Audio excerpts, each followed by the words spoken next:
Evangelio de San Mateo, capítulo 14, verso 22. Dice, enseguida Jesús hizo a sus discípulos entrar en la barca e ir delante de él a la otra ribera, entre tanto que él despedía a la multitud. Hasta aquí. ¿Para qué vamos a leerlo 3 semanas seguidas? Ya sabéis todos la historia. En mi Biblia se titula Jesús anda sobre el mar. Amén. Y también es la tuya, ¿no? Bueno, hoy acabamos la 3ª semana ya.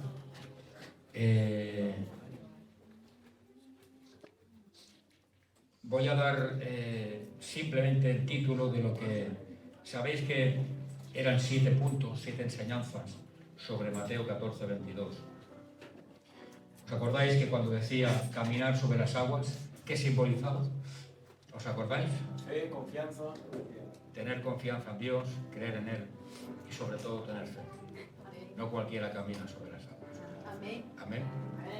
Y habían 7 enseñanzas importantísimas para tu vida, para la mía. La primera era que los que caminan sobre las aguas, ¿qué? Lo reconocen a Él. No dicen es un fantasma. Cuando te venga una prueba, una situación a tu vida que quizás no entiendes, no puedes comprender o simplemente no te gusta, saber reconocer realmente que aquello viene del mismo corazón de Cristo. Y no decir, Señor, ¿por qué esto es injusto? ¿Por qué a mí? ¿Por qué estoy esforzándome esto? ¿Por qué esto no lo entiendo? Eso es decir, es un fantasma. No voy a entrar en detalles, simplemente dar el título, si no, tampoco acabamos hoy. Amén. La segunda enseñanza era que los que caminan sobre las aguas tienen un pleno discernimiento entre la fe y la imprudencia. ¿Os acordáis? Una cosa es tener fe y otra es tener imprudencia. Pero hay una... es que es tan cercano la fe y la imprudencia que pues hay que tener mucho cuidado con eso. ¿Os acordáis? Lo que dijimos. ¿Sí o no? Si no lo recuerdo, ¿vale?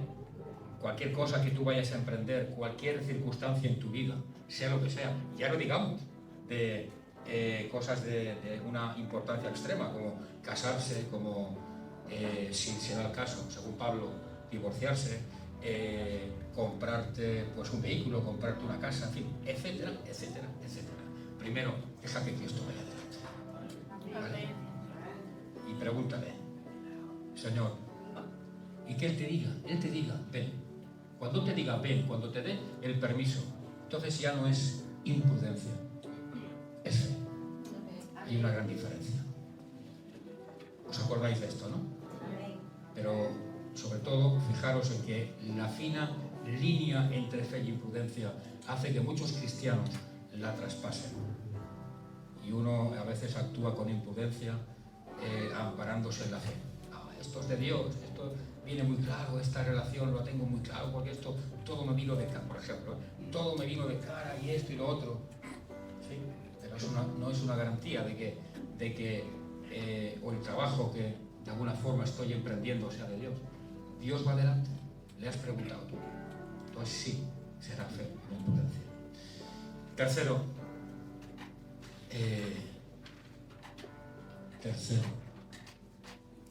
los que caminan sobre el agua, sobre las aguas. ¿Os acordáis qué tienen que hacer? Hay un principio inmutable. Si tú estás dentro de la barca y quieres caminar por encima de las aguas, ¿qué has de hacer? Tendrás que salir de la barca, si no, es imposible caminar, ¿no? Y te dije que la barca, de alguna manera, pues, simboliza situaciones en nuestra vida que podemos sentirnos seguros o no, pero ahí estamos. Y entonces no queremos salir de la barca porque sabemos que salir de esa situación me va a llevar un esfuerzo o problemas. ¿Os acordáis? La barca. Hay gente que para él su barca pues puede ser pues las mujeres, adulterio,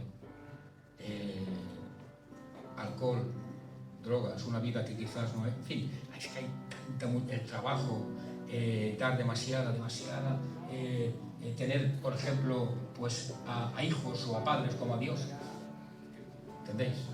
Todo es dentro de un orden en Dios. Entonces, eso es la barca. No, y de ahí no quiero salir. ¿Por qué? No, porque eso me va... Bueno, pues si no sales, si tú no dejas lo que estás haciendo mal y en desorden delante del Señor, no vas a poder experimentar la gracia de poder vivir una vida sobrenatural. Es imposible. Amén, iglesia. Y bien, y hoy ya vamos y acabamos de forma, creo, rápida. El cuarto planteamiento es los que caminan, os dije la semana pasada, los que salen de la barca, o sea, los que caminan sobre las aguas, ¿qué les sucede? Que se van a enfrentar a problemas. Por eso mucha gente dice, no, pastor, mire, mira, ¿sabéis cuál es la excusa? Bueno, la principal. Cuando uno dice, oye, tú sabes que necesitas a Cristo, tú sabes que tienes que venir a la iglesia, o tú sabes que debes dejar esto. La excusa principal es la siguiente. Bueno, ya cuando pase tal cosa, entonces voy a cambiar o voy a ir a la iglesia. Y esa cosa no va a pasar, porque estamos rompiendo el orden establecido en el Evangelio. Dice la palabra, buscad el reino de los cielos, su justicia, y lo demás vendrá. No, buscad lo demás y luego vendrá el reino de los cielos y su justicia. No te equivoques. A Dios no se le condiciona.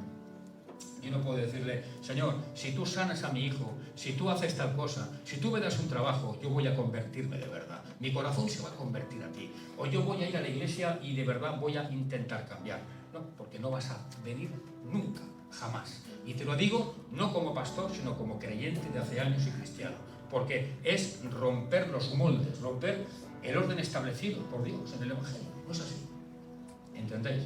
Por tanto, hay gente que está inmersa en su barca, allí segura, se agarran, ven la tormenta, ven la oscuridad, ven el viento, las olas, todo, y dicen, yo de aquí no me salgo. ¿Y eso qué simboliza? Pues los que vienen a la iglesia, los que viven en el Evangelio, pero, en fin, hay una vida paralela, de alguna manera, diríamos oculta. Pero claro, dice la palabra que no hay nada oculto. Por tanto, ¿entendéis, iglesia? Entonces, la cuarta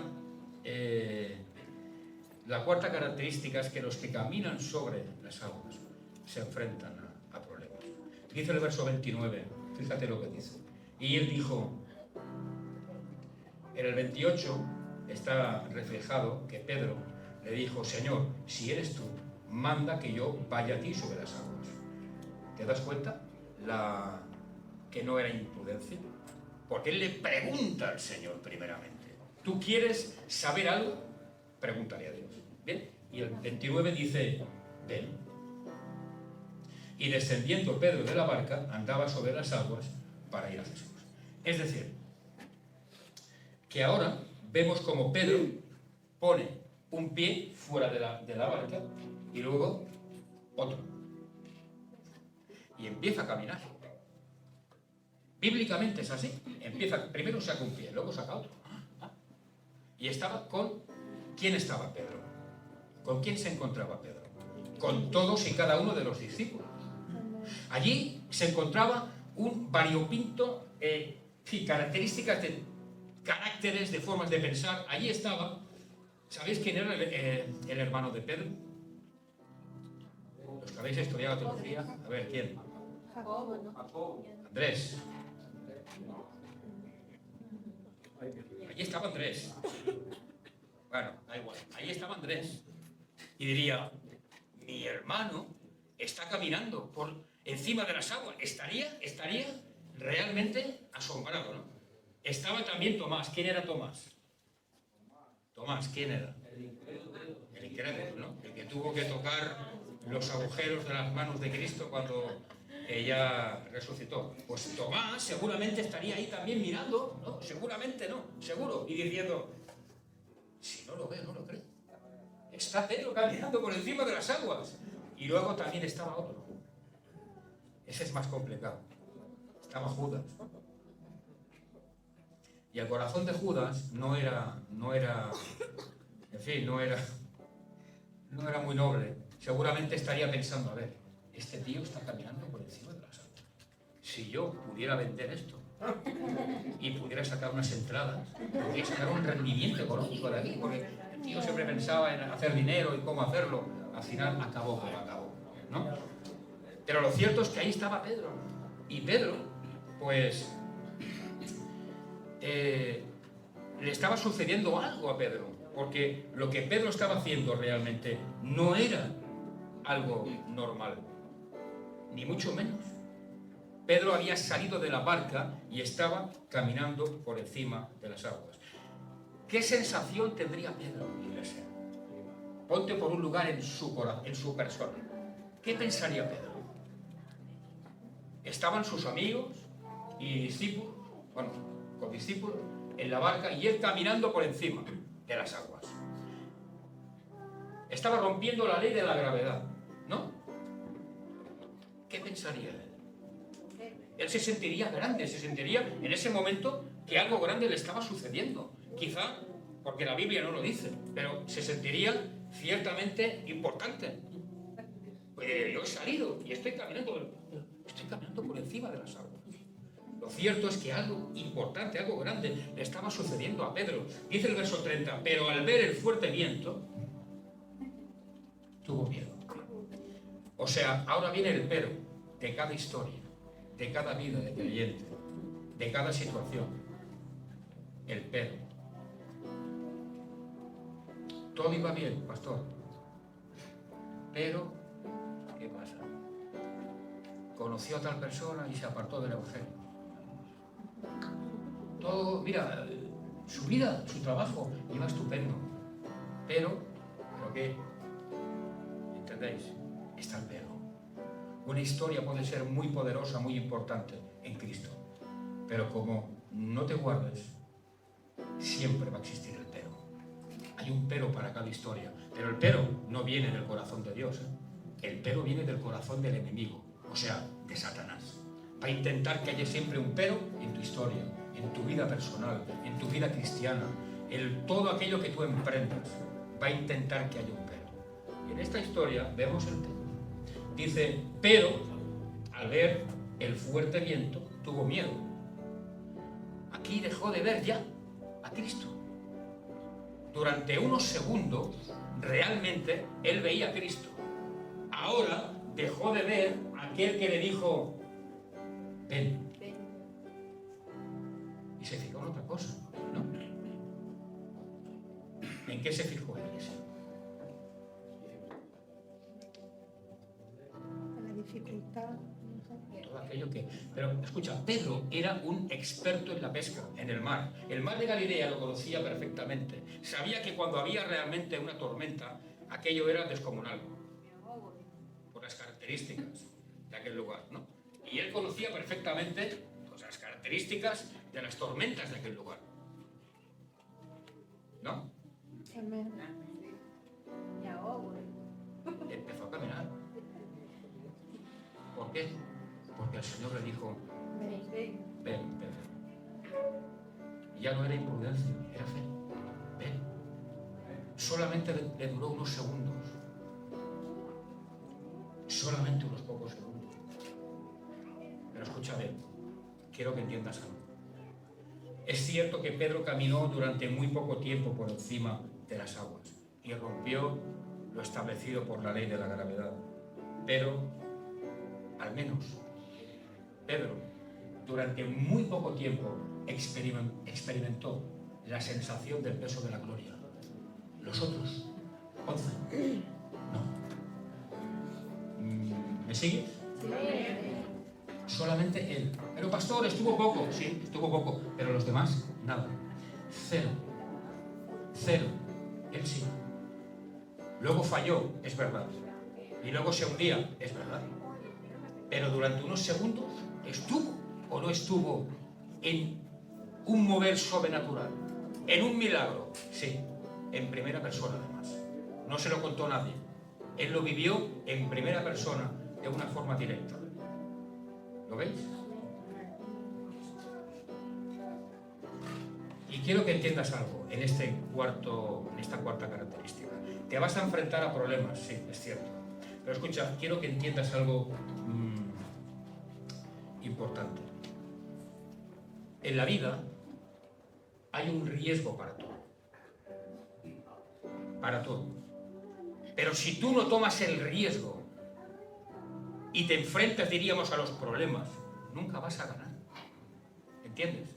Si tú dices, no, es que yo no quiero enfrentarme a problemas, yo no quiero salir de mi barca, yo estoy a gusto, yo no puedo dejar esto que estoy haciendo, entonces jamás vas a progresar, jamás. La única forma de progresar, de avanzar, de vivir una vida sobrenatural en Cristo, de estar bien con Dios, de avanzar y crecer y madurar, es salir del lugar donde no te deja crecer.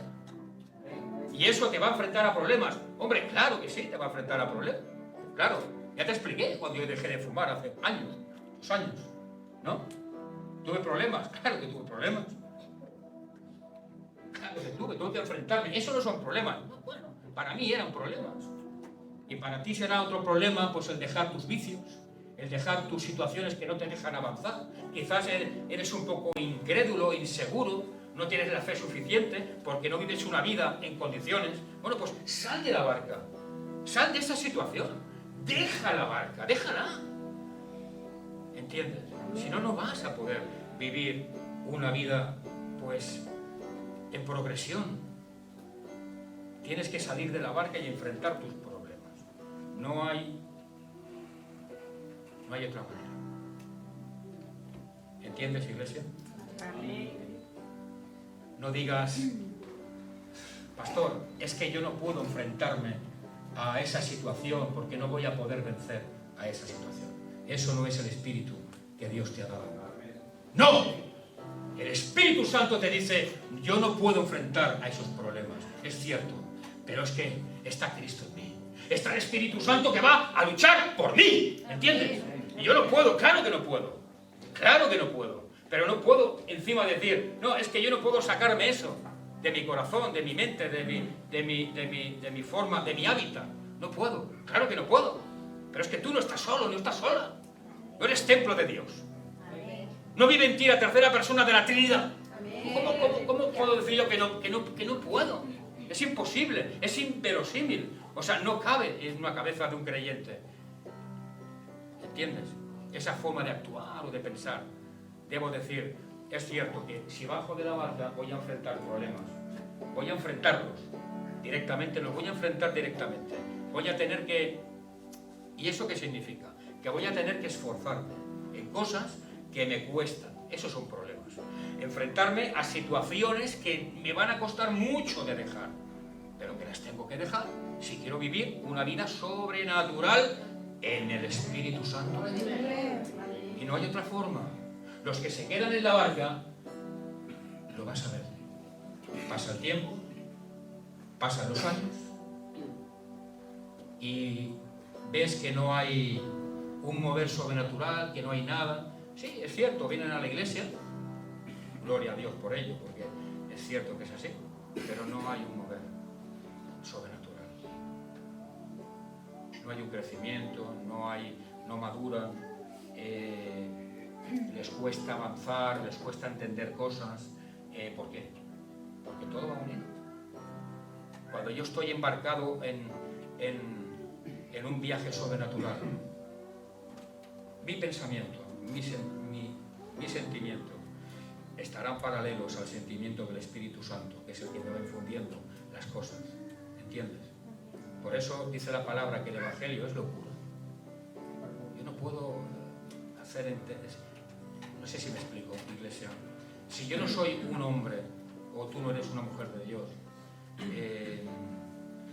y dejas que de alguna manera el Espíritu pues sea el que te infunda ideas, pensamientos, tal, no vas a entender nada.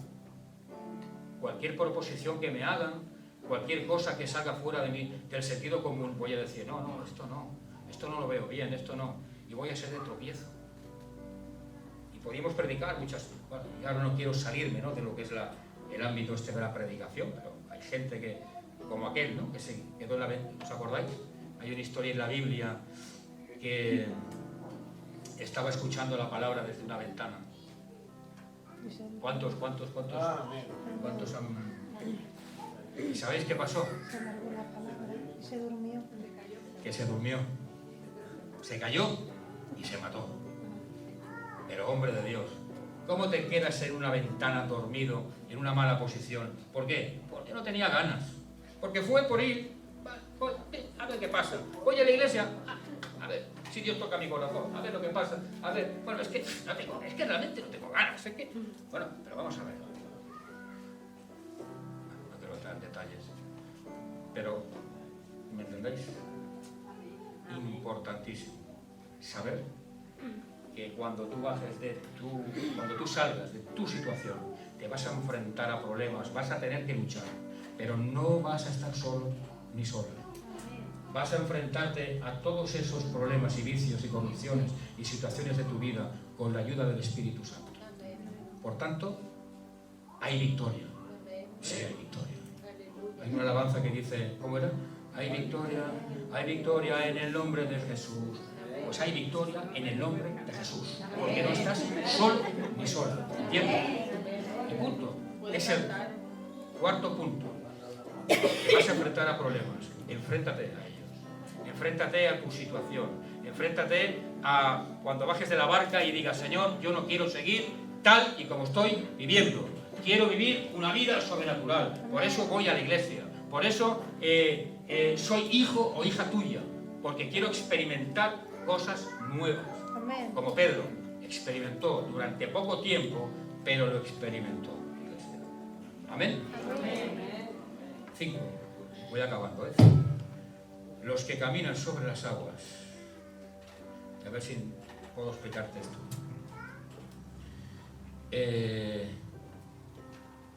Aceptan el temor. A ver, ¿qué entendéis vosotros como temor a Dios? Dice la palabra, el principio de la sabiduría es el temor al Señor, ¿no? Y alguien entiende como temor, como tener miedo. Es un Dios que me va a dar, si no hago lo que Dios quiere, me va a dar y va a castigar a mi familia, a mis hijos, me va a quitar el trabajo y voy a estar, qué mal voy a estar. Y uno viene a la iglesia y sigue a Dios por miedo.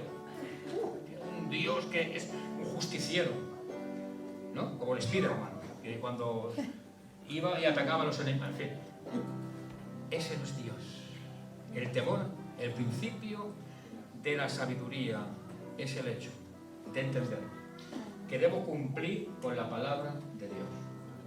Eso es el temor a Dios. El saber que realmente hay algo que está por encima de mí, y eso que está por encima de mí viene de Dios y es un consejo para mi vida, para mi casa, para mi familia, para mi presente y para mi futuro. ¿Os acordáis de Josué? Josué, esfuérzate, sé valiente y guarda. Todos, no algunos, todos. ¿Entendéis? Ese es el principio de la sabiduría. El hecho de decir, Señor, yo quiero agradarte. Yo quiero seguirte. Yo quiero vivir una vida sobrenatural. Me va a costar un montón. Escucha, ¿alguien cree? Voy a haceros una pregunta, hombre. Que vosotros sois muy sabios y muy sabias. Y en vuestra sabiduría interna quiero haceros esta pregunta. ¿Vosotros creéis que me cuesta a mí llevar una vida santa?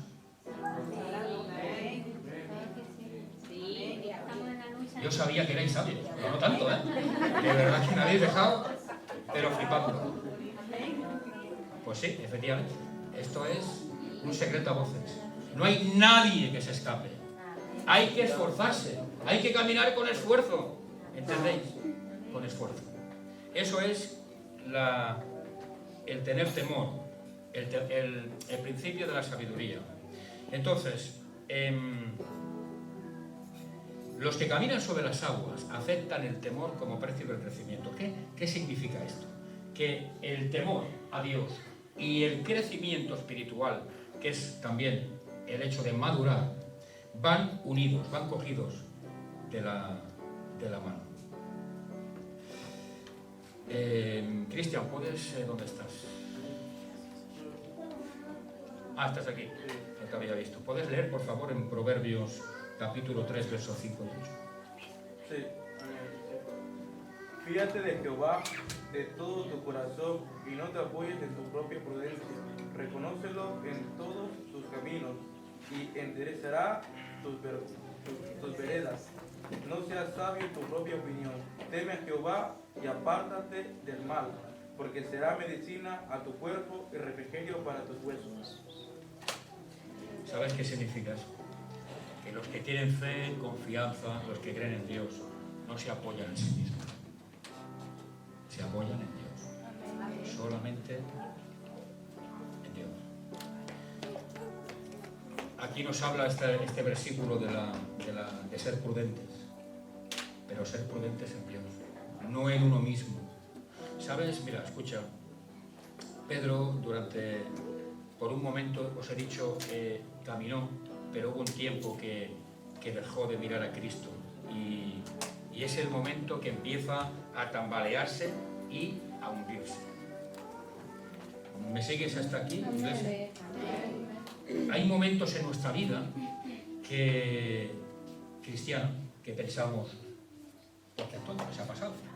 Quizás porque uno tiene un bajón espiritual, porque quizás la fe o lo que sea está un poco tocada. Dice, bueno, ¿yo para qué voy a la iglesia? ¿Yo para qué estoy en el camino del Señor? Si parece ser de que las cosas me pueden ir igual o mejor que sin ir a la iglesia. Y aquí es el momento de aflicción. El mismo momento que cuando Pedro empezó a tambalearse, ¿entendéis? Y se hundió. Nosotros necesitamos a Cristo, claro que sí. En los tiempos malos y en los tiempos buenos. En los tiempos menos malos y en los tiempos más buenos. Por eso, Proverbios habla, cuidado. No te jactes en tu prudencia, porque al fin y al cabo el ser humano, si no es por Cristo, nada somos, nada valemos y nada podemos hacer.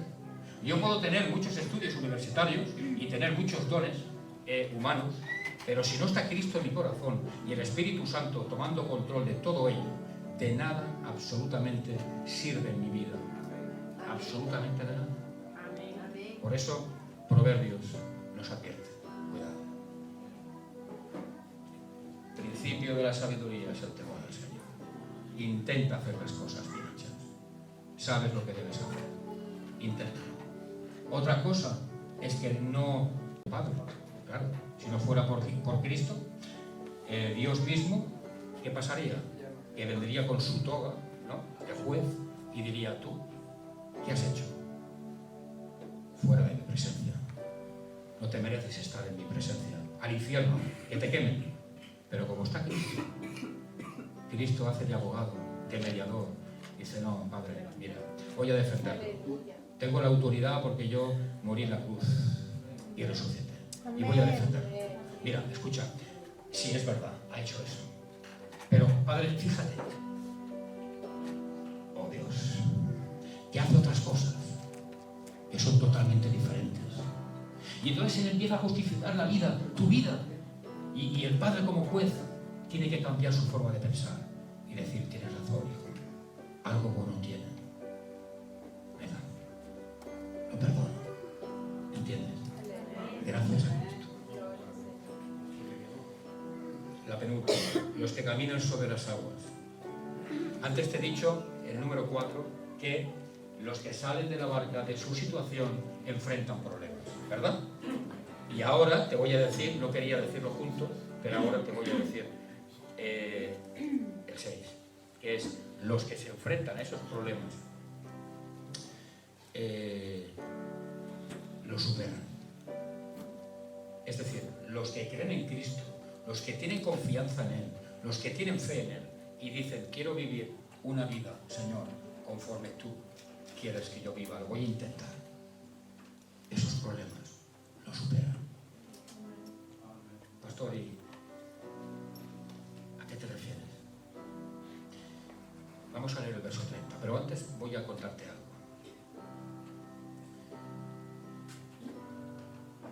Hay una enfermedad en la infancia que se llama la poliomielitis. ¿La conocéis alguno? ¿Sí? ¿La conoces, Clemson? Bueno, es una enfermedad que puede ser letal si no se está vacunado. Por eso muchas veces, bueno, aquí por lo menos en España, la vacunación es obligatoria, porque puede ser letal.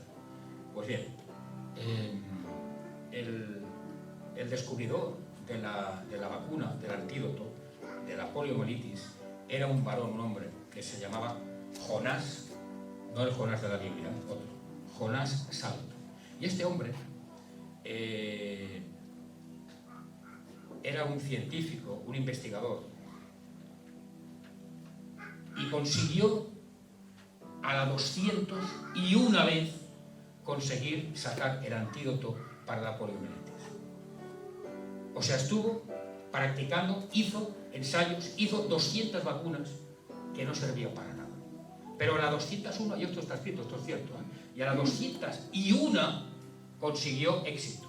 Claro, le preguntaron, pero doctor Jonás, ¿usted no se siente un poco como derrotado, ¿no? Porque ha fallado 200 veces.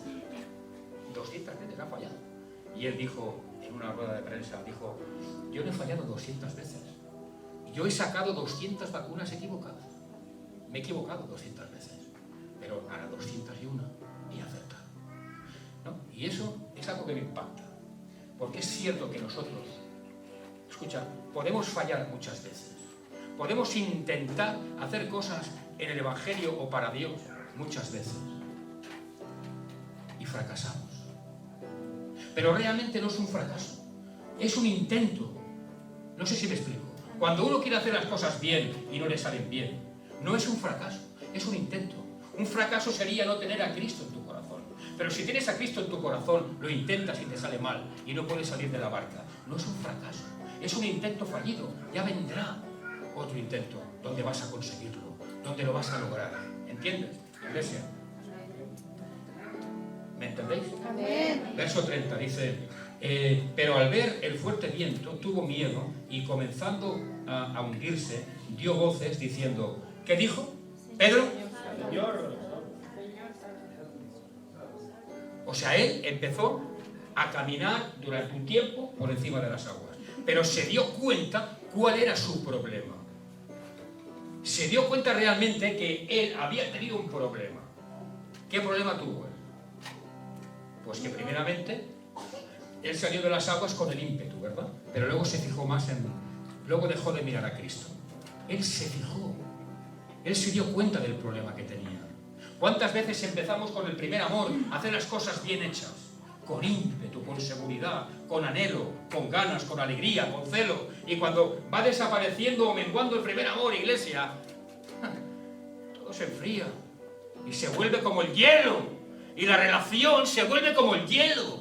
Y los comentarios, y el trabajo, y las formas, todo es tan y tan y tan y tan frío.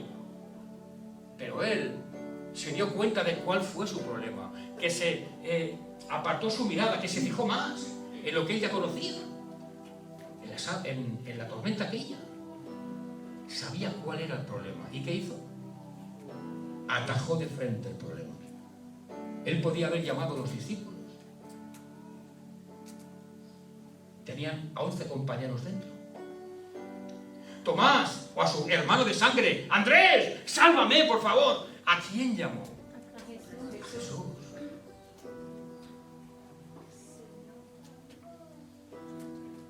Llamó a Jesús, iglesia.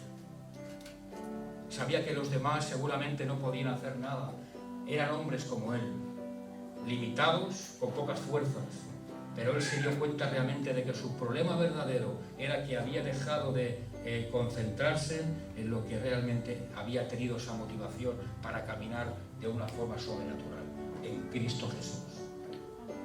Y dio más importancia a lo que tenía delante de sus ojos. Y por eso llamó a Jesús. Jesús. Verso 30. Sálvame. Era el único que podía salvar a Pedro. nadie más. Nadie más. No esperes que te salve tu familia, con todo respeto, por favor, que nadie sabéis a qué me refiero, pero hay muchas veces que damos más importancia a cosas, a personas, a situaciones, y rompemos el orden establecido por Dios. El único que puede salvarte es Jesús. Amén. Y si tú te encuentras como se encontraba Jonás, que durante 200 veces falló, hoy quiero decirte que quizás tú has fallado muchas más veces, muchas, porque quizás lo has hecho mal, quizás no has confiado en Dios como tenías que haber confiado, y hoy tienes la oportunidad, y es un tiempo de gracia, para decir: Señor, esta vez lo quiero hacer contigo, quiero que tú vayas por delante de mí, quiero que tú tomes la iniciativa, quiero hacerlo esta vez bien. He fallado, es verdad, pero ahora creo que contigo, si tú vas delante, no voy a volver a fallar. Amén, amén, iglesia. Si no lo haces con Cristo, vas a fallar. Los problemas con Cristo los vas a superar. Sin Él, tu vida va a ser un fracaso. Y no quiero entrar en detalles, ni salirme de lo que es el tema de la predicación. Pero podría contarte muchas historias, muchos testimonios, muchas cosas sobre esto. Sin Cristo no vas a poder enfrentarte ni a un solo problema, ni a una sola situación, ni intentar salir de lugares donde estás ahora. 7, y termino. Los que caminan sobre las aguas aprenden a esperar en Dios. Escucha, esperar en Dios es sinónimo de tener paciencia. ¿Y qué es la paciencia? ¿Qué es la paciencia?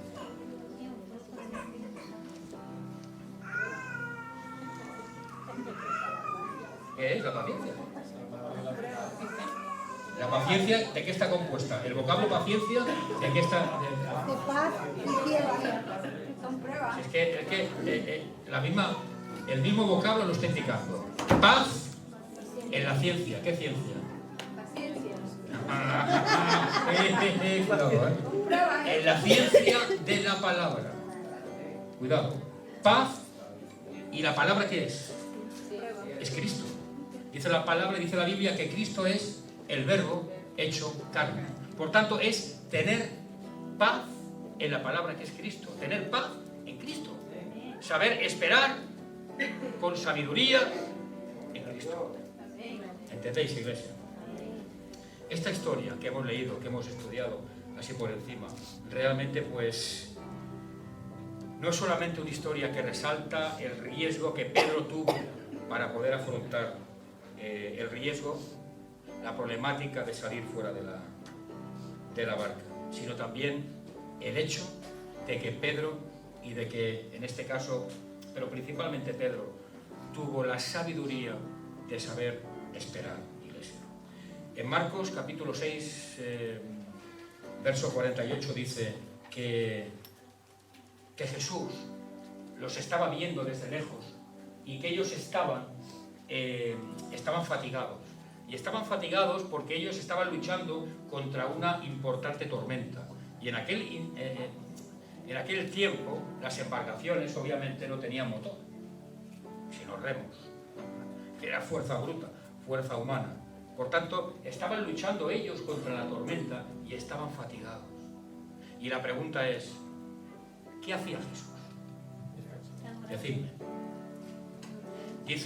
Empieza este texto diciendo que Jesús los envía y a la otra orilla. Y él se fue a solas al monte a orar. Necesitaba, porque fue después de la experiencia de la multiplicación, bueno, de aquel milagro, ¿de acuerdo? Y él necesitaba estar a solas con Dios. Y los manda. Por tanto, Jesús estaba en lo alto de aquel monte. Y él sabía que estaban los discípulos realmente cansados y fatigados. ¿Y cuándo va Jesús a por ellos? Pregunto, ¿cuándo? A la cuarta vigilia. A las 4 de la madrugada. A las 4 de la madrugada. Pero Señor Jesús, pero si tú sabías, porque está plasmado en el Evangelio de Marcos, así, si tú sabías que ellos estaban fatigados, si tú sabías que ellos estaban inmersos en una situación de miedo, de terror, de pavor, estaban pendientes de salvar su vida, y tú ahí tranquilo, orando al Padre, orando a Dios, y empiezas a caminar por encima de las aguas a las 4 de la madrugada. Uno lo mira así, ¿no? Y puede pensar, pero esto es injusto.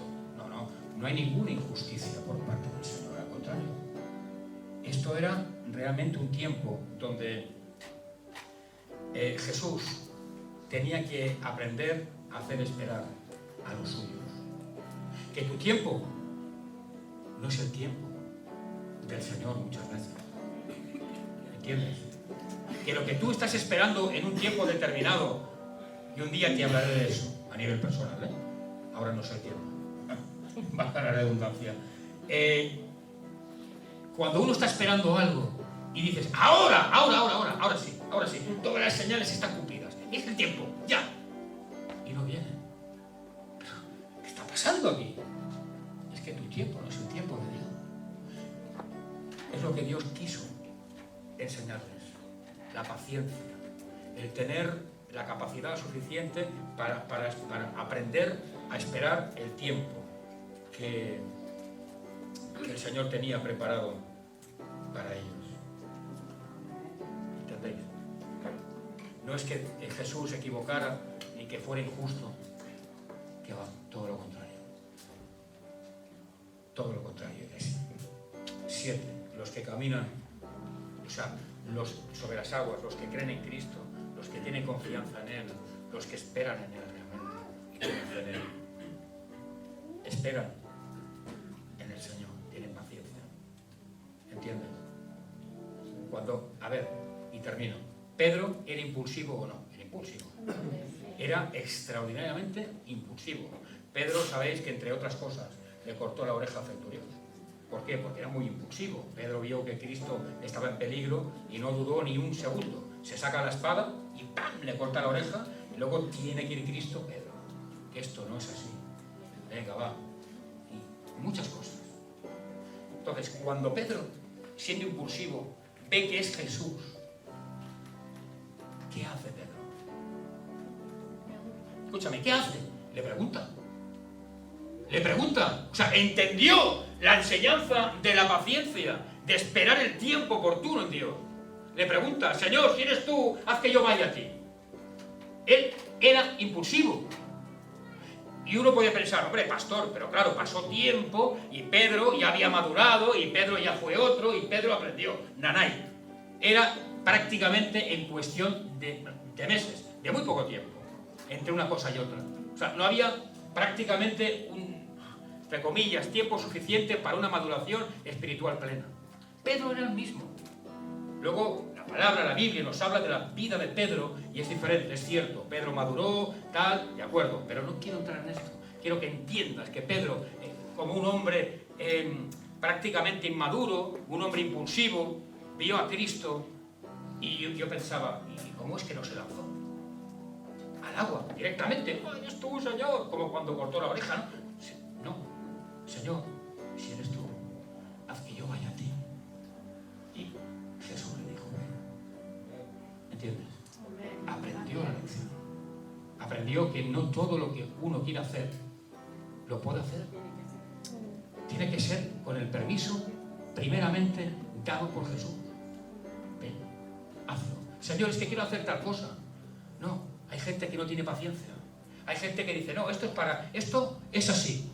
Y lo veo claro, para mi hijo o para mi hija, para mi padre, para mi familia, para mi trabajo, es así, porque lo digo yo y punto. Ah, sí, sí, porque mira, ha pasado esto, ha pasado lo otro, y esto, y más allá. Sí, muy bien. Pero como os dije la otra vez, ¿le has preguntado a Cristo? ¿Le has preguntado al Señor? Ah, bueno, pero ¿cómo que no? Entonces es una imprudencia. Y eres un imprudente. Porque hay una fina línea entre la fe y la imprudencia. Amén, iglesia. Amén. Así que, último punto. Y hoy he acabado. te olvides. A veces esperamos y uno se impacienta. Señor, esto va a acabar conmigo. Yo no voy a poder soportar estar, qué sé yo, sin trabajo. Esto me va a doblegar mi alma, mi espíritu. Esto va... Si tú eres creyente, si tus esperanzas están puestas en el Señor, Dios no te va a fallar jamás. Llevo años en la lucha. Años. Y Dios, doy testimonio fiel de Cristo, públicamente, que Dios jamás, de los jamases, me ha fallado. Han habido temporadas donde he pasado hambre, es verdad. Y no me avergüenza decirlo. Como dijo Pablo, estoy acostumbrado en lo bueno y en lo malo. Nací en un lugar complicado, en un piso de 20 metros cuadrados, donde vivíamos 6 personas y un perro, un pastor alemán. Ahora vivo en otro lugar más grande, pero he pasado por diferentes situaciones. Y cada una de ellas, puedo decirte y dar testimonio de que Cristo jamás me falló. Y si a mí no me ha fallado, yo no soy más que tú. A ti tampoco te va a fallar. Así que, por favor, confía más en Cristo. Y acuérdate de las 7 características de los que andan sobre las aguas, de los que confían en Él. Amén. Amén.